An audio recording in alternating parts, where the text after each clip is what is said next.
Hello friends, welcome back to my channel. Friends, आज हम आपके लिए फिर से आपके अनसॉल्व पेपर से एक इम्पॉर्टेंट पैसेज लेकर आए हैं और इसका हम आपको हिंदी टू इंग्लिश ट्रांसलेशन बताने वाले हैं। क्योंकि फ्रेंड्स, मुझे पता है कि आप लोगों को सबसे ज़्यादा प्रॉब्लम पैसेज ट्रांसलेशन में होता है, इसलिए हम अक्सर पैसेज ट्रांसलेशन के वीडियोज़ आपके लिए लाते रहते हैं।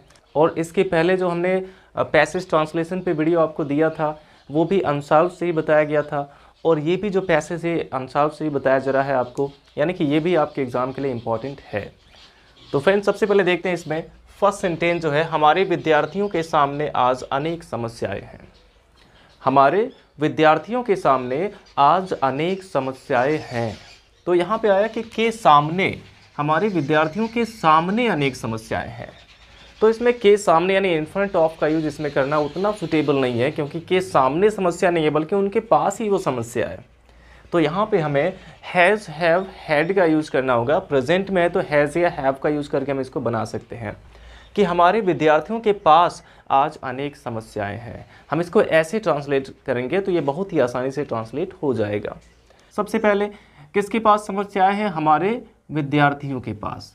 तो सबसे पहले यहाँ पे हम सब्जेक्ट लिखेंगे आवर स्टूडेंट, और इसके बाद समस्याएं हैं के पास के लिए इसमें हम हैव का यूज़ कर देंगे, क्योंकि स्टूडेंट्स हमने प्लूरल लिखा है। तो आवर स्टूडेंट्स हैव, अब आज अनेक समस्याएं अर्थात मेनी प्रॉब्लम्स, मेनी डिफिकल्टीज या many problems. Our students have many problems, और आज के लिए हम यहाँ पे टुडे का यूज कर सकते हैं। Our students have many problems today, या फिर टुडे का यूज हम सबसे पहले भी कर सकते हैं आज के लिए। आज के लिए सबसे पहले टुडे का यूज करके और उसके बाद हम कॉमा लगा दें, तब भी सेंटेंस हमारा करेक्ट हो जाएगा। Today our student have many problems, इस तरह से हम इसको लिख सकते हैं। अगर इसमें आज या आजकल आ गया तो सबसे पहले हम टुडे का यूज करके उसके बाद कॉमा लगा देंगे। तो हो गया today our student have many problems, आज हमारे विद्यार्थियों के पास बहुत सी समस्याएं हैं। अब इसके बाद नेक्स्ट सेंटेंस है कि उन्हें यह समझना चाहिए, उन्हें यह समझना चाहिए कि शिक्षा का लक्ष्य केवल सरकारी नौकरी नहीं है।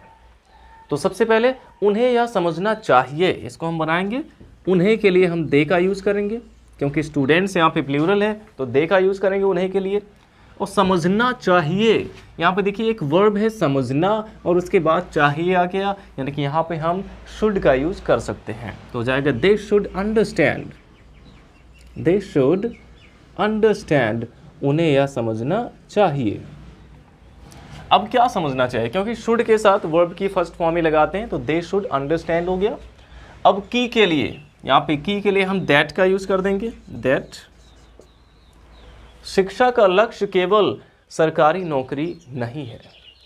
तो शिक्षा का लक्ष्य यानी इसके लिए हो जाएगा कि the aim of education, the aim of education, the aim of education is not merely, यहाँ पे हम इज नॉट ओनली का यूज कर सकते हैं या फिर यहाँ पे मियरली का यूज कर सकते हैं। Is not merely a government job, a government job. तो ये सेंटेंस था कि उन्हें यह समझना चाहिए।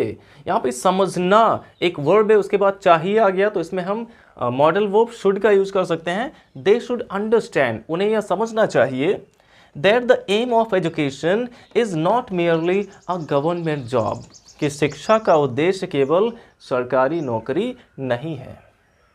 भारत एक कृषि प्रधान देश है। अब ये बहुत ही इजी सेंटेंस है कि भारत एक कृषि प्रधान देश है, इसमें कोई भी काम नहीं हो रहा है। अगर ये सेंटेंस में कोई भी काम नहीं हो रहा है अर्थात वो एक सिंपल सेंटेंस है। तो सबसे पहले भारत है, भारत है के लिए India is, India is, Bharat है। अब क्या है? एक कृषि प्रधान देश। तो कृषि प्रधान के लिए हम सीधे यहाँ पे एग्रीकल्चरल का यूज करेंगे। India is an agricultural country. तो कृषि प्रधान के लिए केवल हम यहाँ पे लिख सकते हैं एग्रीकल्चरल। तो India is an agricultural country का मतलब हो गया कि भारत एक कृषि प्रधान देश है।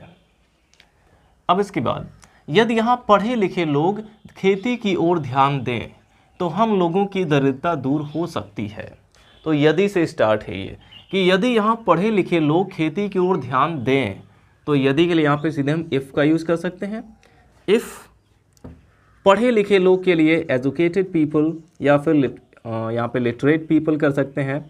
तो यहाँ पे हम एजुकेटेड का यूज़ करते हैं कि इफ़ एजुकेटेड पीपल, यदि पढ़े लिखे लोग, अब ध्यान दें, ध्यान दें का मतलब यहाँ पे केयर का यूज़ कर सकते हैं, केयर ऑफ।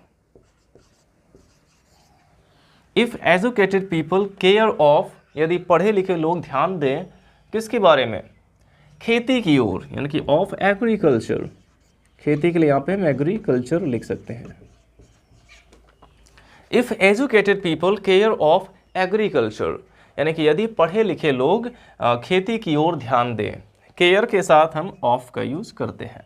तो इतना हमारा सेंटेंस हो गया कि if educated people care of agriculture, यदि पढ़े लिखे लोग खेती की ओर ध्यान दें तो के लिए केवल यहाँ पे हम कॉमा लगा देंगे, तो के लिए कॉमा लगाना है। हम लोगों की दरिद्रता दूर हो सकती है, तो दरिद्रता दूर हो सकती है, हम लोगों की दरिद्रता यानी कि आवर पॉवर्टी। यहाँ पे दरिद्रता का मतलब क्या है, गरीबी से है। यहाँ पे हो जाएगा आवर पॉवर्टी, आवर पॉवर्टी। अब दूर हो सकती है, हो सकती है, तो यहाँ पे हम कैन बी का यूज़ कर सकते हैं। कैन बी, इसको पैसिव वॉइस में बनाएंगे, आवर पॉवर्टी कैन बी। यहाँ पे रिमूव्ड का यूज हम कर सकते हैं, उसे दूर किया जा सकता है। Our poverty can be removed, हमारी गरीबी दूर हो सकती है। तो if educated people care of agriculture, यदि पढ़े लिखे लोग खेती की ओर ध्यान दें, our poverty can be removed, तो हमारी गरीबी खत्म हो सकती है। अब इसके बाद हमारे गांव में सुधार की ज़रूरत है, हमारे गांव में सुधार की ज़रूरत है। तो इसको हम ट्रांसलेट करेंगे कि हमारे गांव को सुधार की ज़रूरत है। अगर हम ऐसा लिखेंगे तो आसान रहेगा इसको ट्रांसलेट करना, हमारे गांव को सुधार की ज़रूरत है। तो इसमें सब्जेक्ट हम सीधे बना देंगे हमारे गांव को, यानी कि आवर विलेजेस, आवर विलेजेस। और सभी गांव की बात हो रही इसलिए हम यहाँ पे विलेजेस का यूज़ किया, आवर विलेजेस। ज़रूरत है, यहाँ पे नीड का यूज़ कर देंगे। और किसकी ज़रूरत है, सुधार की, तो यहाँ पे सुधार के लिए इम्प्रूवमेंट हो जाएगा। आवर विलेजेस नीड इम्प्रूवमेंट, हमारे गाँव को सुधार की ज़रूरत है। तो इस प्रकार से हम इसको बहुत ही ईजिली ट्रांसलेट कर सकते हैं। तो फ्रेंड्स, आई होप आपको इतना अच्छे से समझ में आया होगा। अब इसको हम इरेज करते हैं और इसके आगे देखते हैं। अब फ्रेंड्स, इसके आगे देखिए कहा गया कि शिक्षित व्यक्ति जब गांव में रहने लगेंगे तो उन लोगों का सामाजिक जीवन बदल जाएगा। तो शिक्षित व्यक्ति जब गांव में रहने लगेंगे तो उन लोगों का सामाजिक जीवन बदल जाएगा। अगर इस हम सेंटेंस को देखें तो इसमें दो क्लॉज आए हुए हैं और दोनों ही क्लॉज के लास्ट में गा गी गे आया हुआ है।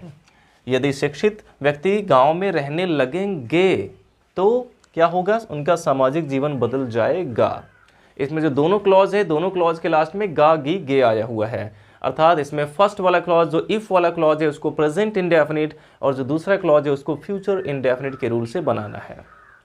अगर कोई भी एक इफ़ वाला सेंटेंस होगा जिसके जो दोनों क्लॉज हैं यदि से शुरू हो और जो दोनों क्लॉज हैं उन दोनों के लास्ट में गा गी गे आया होता है, या फिर कोई भी अगर दो क्लॉज हैं और दोनों क्लॉज के लास्ट में गा गी गे आया है, तो जो हमारा डिपेंडेंट क्लॉज है उसको हम प्रेजेंट इंडेफिनिट और जो इंडिपेंडेंट है उसको फ्यूचर इंडेफिनिट के रूल से ट्रांसलेट करते हैं।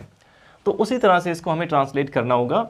यहाँ पे देखिए कि शिक्षित व्यक्ति जब गांव में रहने लगेंगे, यानी कि व्हेन, यहाँ पे जब आया तो जब के लिए हम व्हेन से स्टार्ट कर सकते हैं। व्हेन एजुकेटेड पीपल, जब शिक्षित व्यक्ति, व्हेन एजुकेटेड पीपल, जब पढ़े लिखे लोग, व्हेन एजुकेटेड पीपल का मतलब हो गया जब पढ़े लिखे लोग गांव में रहने लगेंगे अर्थात स्टार्ट लिविंग, रहने लगेंगे। यहाँ पे स्टार्ट प्रेजेंट इंडेफिनिट के रूल से लिखा गया है। व्हेन एजुकेटेड पीपल यहाँ पे प्लूरल है इसलिए स्टार्ट में एस नहीं ऐड किया गया, तो हो गया when educated people start living, जब शिक्षित लोग, पढ़े लिखे लोग गांव में रहने लगेंगे। अब इसके बाद तो के लिए हम कॉमा लगा देंगे, लेकिन गांव में भी है इसमें, तो इन द विलेजेस हो जाएगा, इन द विलेजेस। गांव में रहने लगेंगे तो उन लोगों का सामाजिक जीवन बदल जाएगा, तो के लिए कॉमा लग गया। उन लोगों का के लिए यहाँ पे हम दियर का यूज कर देंगे, दियर। सामाजिक जीवन अर्थात सोशल लाइफ, दियर सोशल लाइफ, उन लोगों का सामाजिक जीवन बदल जाएगा। फ्यूचर इंडेफिनिट के रूल से बनाना है तो विल चेंज। तो when educated people start living in the villages, जब शिक्षित लोग गांव में रहने लगेंगे या रहना शुरू कर देंगे, their social life will change, तो उनका सामाजिक जीवन बदल जाएगा। स्कूल की पढ़ाई खत्म कर इन दिनों हर एक विद्यार्थी विश्वविद्यालय में दाखिल होना चाहता है। तो स्कूल की पढ़ाई खत्म कर, यहाँ पे एक काम समाप्त होने के बाद दूसरा काम करना चाहता है, ऐसा सेंटेंस है। और जब एक काम पूरी तरह से समाप्त हो जाता है उसके बाद दूसरा काम होता है, तो वहाँ पे हम परफेक्ट पार्टिसिपल का यूज़ करते हैं। और यहाँ पे देखिए कर आया भी हुआ है। पार्टिसिपल का पहचान है कि इसमें हिंदी वाले सेंटेंस में कर, करके या फिर हुए आ जाता है।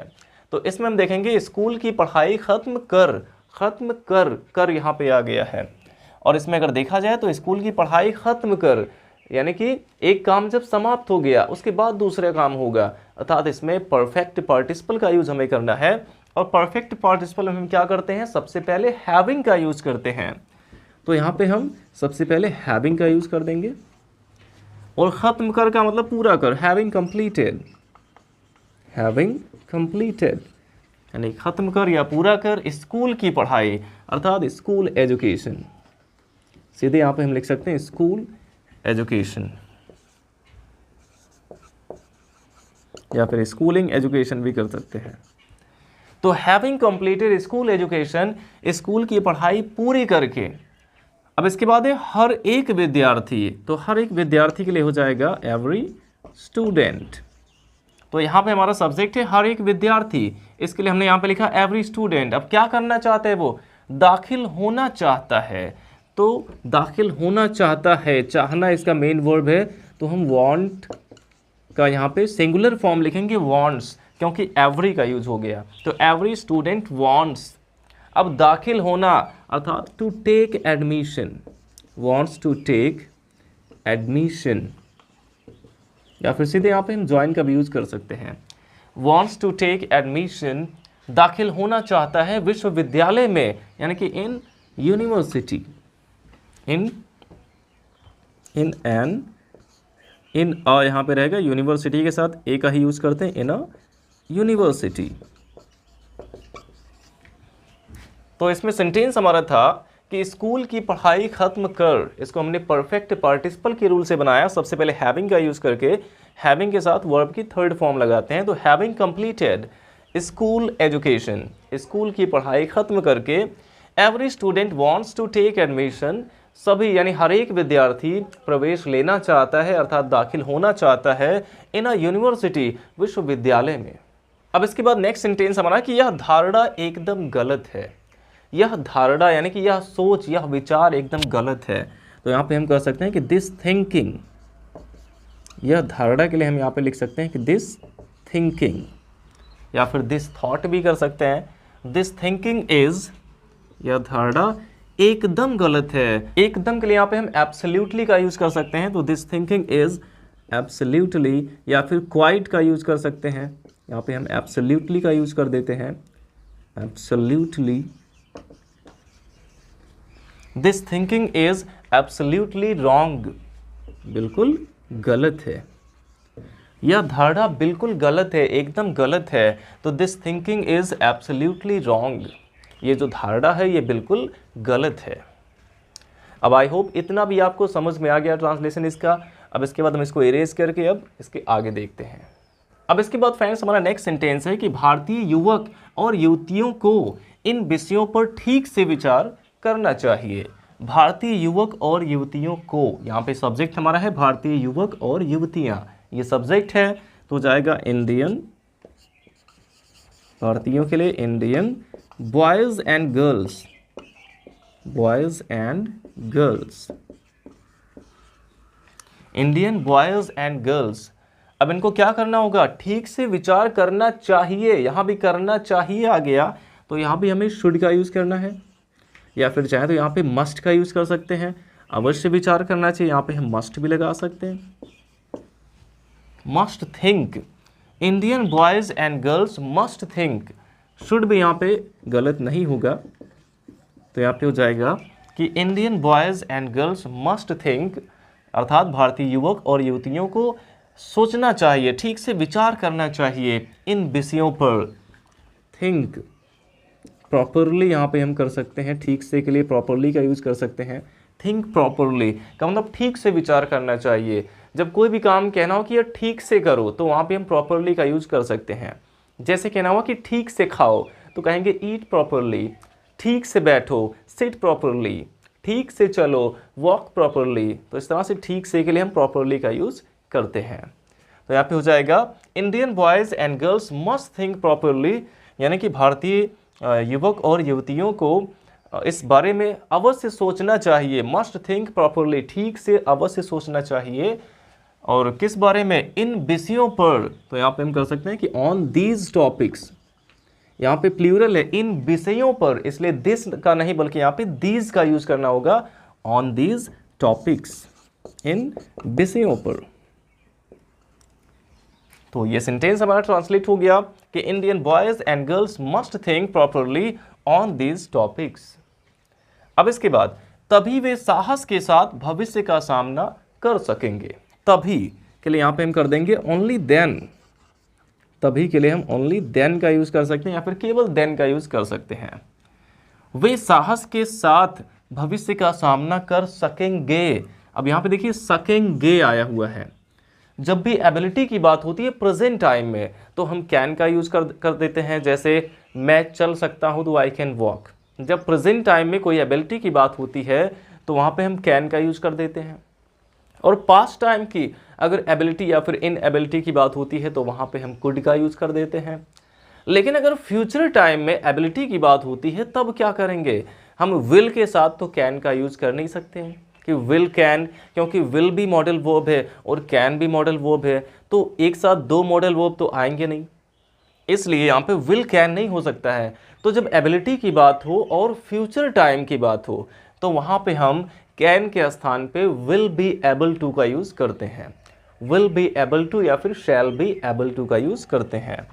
तो ओनली देन, अब वे कर सकेंगे, वे सामना कर सकेंगे। फ्यूचर में यहाँ पे एबिलिटी की बात हो रही है तो ओनली देन दे, वे के लिए दे का यूज करेंगे और दे के साथ हम विल का यूज करते हैं फ्यूचर टेंस में। They will be able to, यहाँ पे हमें लिखना होगा विल बी एबल टू।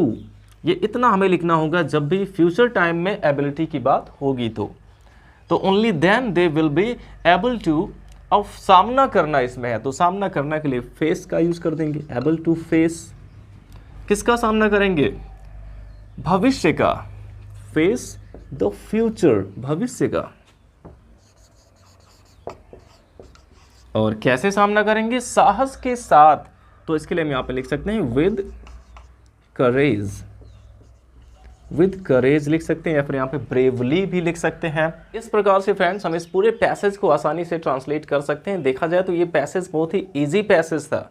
अगर आपको बेसिक रूल्स भी पता रहेंगे ट्रांसलेशन के, जैसे आपको टेंसेज आएंगे, आपको मॉडल वर्ब्स आएंगे, आपको कुछ क्लॉजेस के बारे में इंफॉर्मेशन अगर रहेगी, यानी कि जैसे कॉम्प्लेक्स सेंटेंस कैसे बनाते हैं, इफ़ वाले क्लॉज कैसे बनते हैं, तो जब कुछ क्लॉज के बारे में या फिर टेंस के बारे में या फिर मॉडल वर्ब के बारे में अगर पता रहेगा और कुछ मीनिंग अगर आपको आते हैं तो आप इस पैसेज को बहुत ही आसानी से ट्रांसलेट कर सकते हैं।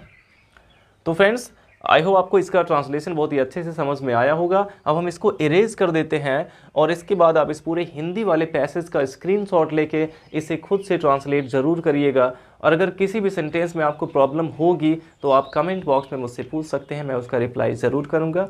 Thanks for watching.